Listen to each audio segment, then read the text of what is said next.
I would have the owner of the power of attorney because I know what I know I need to talk about will. Do you have a trust?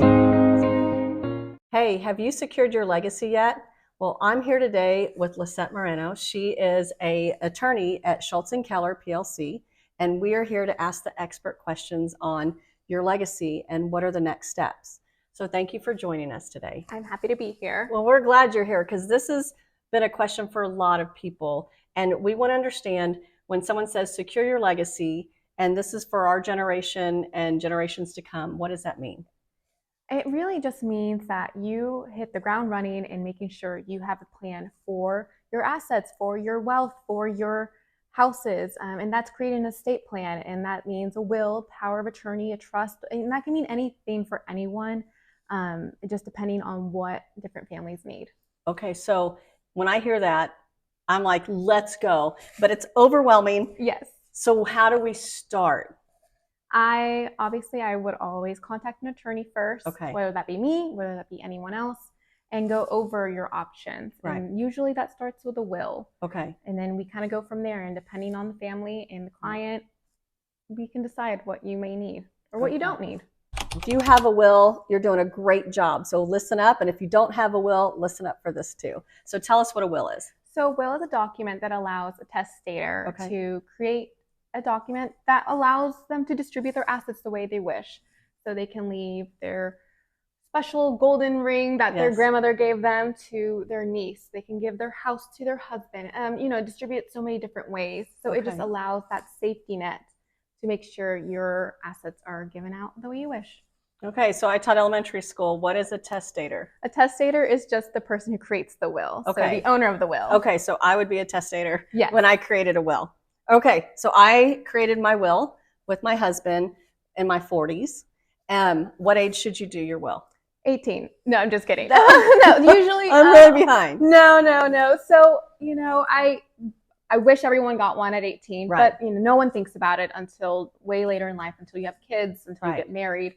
So I always think a good milestone would be a marriage, marriage, or at least when you buy your first house. It's always a good measure just to, if you don't have anybody in mind you might want to leave it to, it's always good to just have a backup either to a family member or anything like that. Well, and I've seen it just from real estate that someone didn't have a will and they died at a young age. And when they passed, they didn't have a will. So the house everything was in probate. Oh. So the parents were stressed, everybody was stressed, and it took a lot of time and money to finally get to the right. I don't even know if it was the rightful owner because we don't know, right? So what happens if we don't have a will? We go in intestate. Okay. And that is a different probate procedure where we would have to go and look at Texas law and see how assets are supposed to be distributed. Okay. So if a mom dies without a will, we have to look at who is the next heir. Is it a husband? Are the children from the same marriage? Is it children from a different marriage? Right. It kind of makes this web, is what I like to call it, right. Of trying to figure out where is everything supposed to go to. And we have to map it out. All right. So they'd map it out with you. And so I do have a blended family. Would it matter differently for the house if I don't have a will and we're a blended family?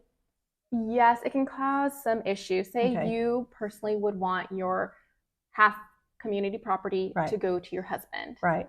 If you didn't have a will, that half will be distributed to your children. Okay. Which is fine. So it wouldn't automatically go to my spouse. No. It would go, okay. Right. It would go to your children because Texas law tries to protect your children and make sure that they are not disinherited. That makes sense. And that's a good thing to have. Yes. Okay. So upon consultation, when they'd meet with you, you talk about just the different webs, right? The different assets of what people have and what they want, it takes time to do, right? Okay. And then we develop the will. So we have our medical power of attorney as our first step. And then when you're 18, if you're that amazing, get your will done. But if not, like she said, do your due diligence when you're getting married, you buy your first house or have some major milestone. And then we can discuss, I guess, the next steps as far as what you should do after the will and how we should secure it. Like, what do we do with the will when we're done with it? I always recommend you wrap that baby up and put it in the freezer. Okay. Is the last thing to go in a fire. Okay. That's what we always recommend. And also just make sure your executors, the people who you list as agents to take care of your estate, they know where it is. They have copies of it just in case anything were to happen.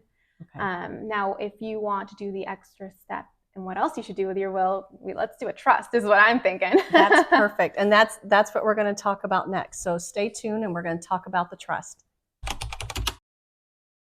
Do you have a trust, or do you trust anyone to make your trust? Yes, I just said that, so forgive me. Okay, what's the difference between a will and a trust? Because I'm at the next step where I thought the will was going to be fine. So what's the difference between a will and a trust? So a trust, I like to think of it as an extra layer, an extra barrier where you can put all your assets into the trust. Right. It kind of works like a will. The big difference is that a trust isn't probated. Okay. So you list your trustees after yourself, after you were to pass. You list those trustees and then they can kind of handle the trust themselves and make sure all the assets are distributed the way that they need to be. And that just avoids probate. It's a little more secure. It's kind of like the lock and the key, right? Versus the will, you would have to go probate. And that can be very costly for some. Right. And it's you pay now or you pay later. So you can pay the extra for the trust or your estate, your family member, whoever will have to pay to probate the will. Okay. And that's kind of the big difference, I think. So I hear you. Now I've seen online that I can download a will and I can download a trust and I can fill out the forms, and I've seen people do that. What do you think of that? I really don't recommend it just because it's free now. Yes. It's not going to be free later because then I'm stuck having to fix it. Right.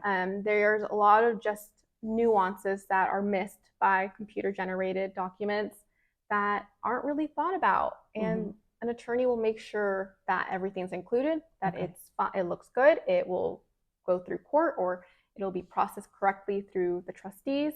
Okay. And it just kind of makes sure that it's done correctly is my biggest thing. Just because you're cutting corners now will just kind of drag it on later. All right. Well, and I also see where people have, when I sell real estate, that the houses are in trust and they have like a couple of houses and they're in different trust, or they're in one big trust. So is that what people are doing? So there's a couple different things. We usually recommend that the homestead be in the trust. Okay. And that way, if you were to pass, it goes to your children, whoever you wish it to go to. And it avoids probate. Yes, it avoids probate. You don't have to go to court and try to prove ownership. You don't have to do an affidavit of heirship. It's already taken care of. Okay. But I do recommend if you have multiple properties, especially if you're renting them, to put that in an LLC. Okay. Just because that helps with liability issues versus the trust. That means all your assets are on the table. Oh, I see what you're saying. So the rental doesn't need to be with the trust because then that gives liability where they can have access to the trust. Yes. That makes sense. Versus if you you can always do an LLC and put the LLC in the trust. Okay. Always another avenue to go down, and I think that's the best one. I like this from you because I hear a lot of people offer to help do planning and do the will and trust. So why is it important to see an attorney for this? To plan? Yes. Well, that's just because, we want to see all your assets. Right. We want to see what you have going on. Who are the people that are important in your life? Who do you want it to go to? And an attorney will have at least a personable touch in figuring out what's best for that client, for you. Because the clients, what puts everything together for us in the end. Okay. They keep us going and we keep them going as well. So I think it's just very important to go with an attorney instead of just downloading or doing anything themselves. Or asking your neighbor to help you do it, saying that they've done it before their own. I've seen that too. Listen, I take very much a huge pride in myself to going through law school and becoming an expert in this field. Right. I would hope that you trust me and not the neighbor who's done it once or twice. Absolutely. It's like going to a surgeon and go, oh, you're part-time. I'll use you. Yeah. I get it. First of all, we're going to talk about medical power of attorney. So is that something we all should have? Should we wait till we're older? Because I can guarantee you a lot of us, including myself, do not have a medical power of attorney. It is always important, no matter what age. Usually you have to be an adult, of course, so 18 plus. Okay. You should have a medical power of attorney and a HIPAA release because everyone goes to the doctor, hopefully. Right. And the doctors aren't obligated to release medical information to anyone. So whether that be you're 18 and you want your mom to know hey, I'm going to a surgery real quick, Right. whatever it is, you want to make sure that your mom has access to that information, or your dad, or whoever, your trusted friends. Okay. Because once if something were to happen, Right. they have to go through extra steps to get that information versus if you provided the document. So you're saying I would have my own form for my children that are older, right? I have a 22-year-old. So I would have the own medical power of attorney, because I know when they go into the doctor, they sign a form, add the people. They don't always add who's supposed to be on it because they're adults now, but they forget, like they just do the paperwork. So I would actually have my own form that says medical power of attorney that I would bring with me in case my child was in the hospital or my friend was in the hospital or somebody else, that would give me the right to make decisions for them. Yes, as long as they have you listed as their agent. Okay. They are more than welcome to share their copies with you or their agents, and then you will be able to provide those to the hospital, the doctors, and they should be able to release that information to you. And that is different per state. So it is? Sometimes different states have their own documents and different language, and they don't like seeing out-of-state documents. So I always recommend, if you're traveling or getting surgery somewhere else, definitely see the state requirements for those documents. I've had friends that have gone out of state for surgeries, and I didn't even think about that either. Yes. Okay, so we get a hold of you, right? Or anybody else that's an attorney as well. And then they will help us with the medical power of attorney. And is it simple? Like, is it just easy to do? Super easy. All I need are your agents and their addresses, and that's it. And as long as you are in capacity to sign, we're good to go. Okay. And what does it give you the right to do if I'm medical power of attorney over somebody? So basically, the client, the person would need to be incapacitated, not able to make decisions for themselves, and that's when you would step in. Hopefully you know that person well enough to know what they would want to be decided on their behalf. Right. And you would have access to their information to make those decisions. Have you ever had someone that didn't do that they got into some trouble because they didn't have a medical power of attorney?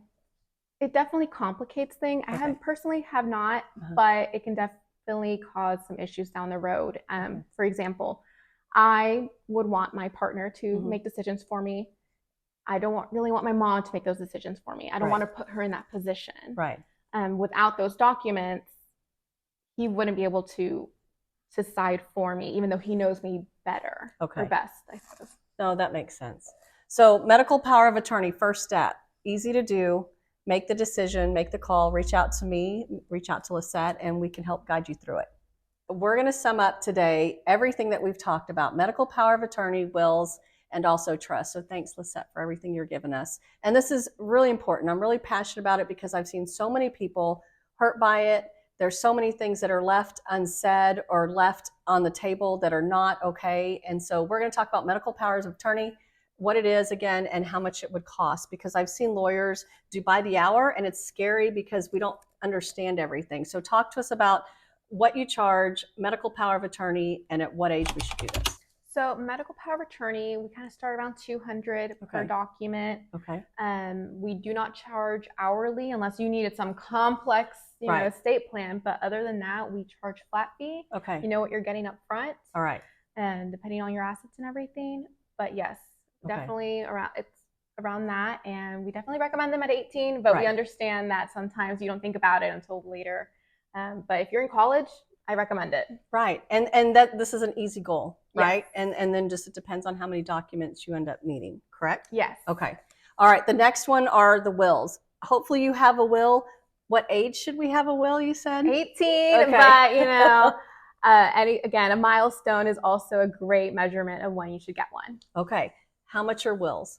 So that kind of depends. Right. If you just want a will, that could be around $400. If you want a package, we can definitely cater something to your needs, and that can start around $600. Okay, and I also can do medical power of attorney plus the will. Yes, we have some special packages for that. That's perfect. And then the last but not least is a trust. Yes, that one is a little pricier. Okay. That one starts around, I want to say $1,000.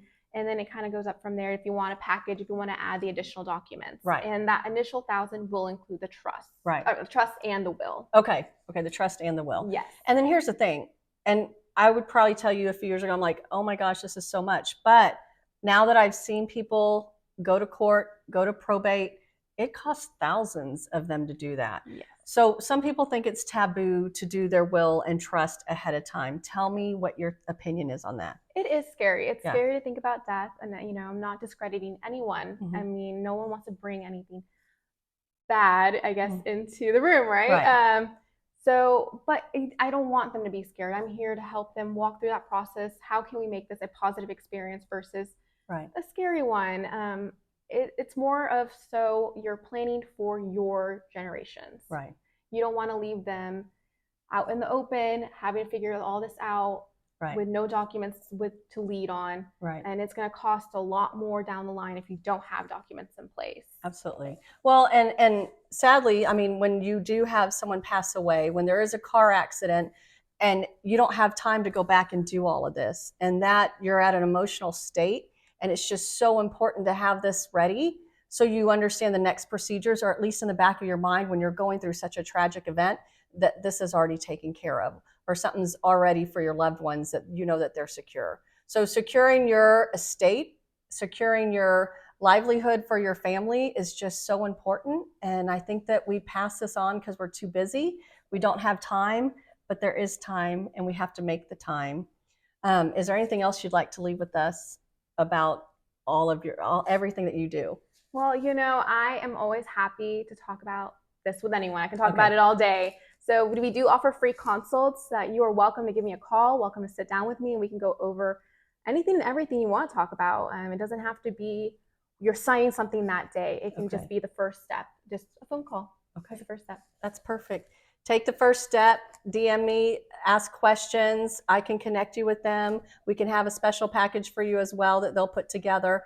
Ask questions along the way. Don't make it scary. And thank you for watching us. My name's Kim Redding, and please help secure your assets today.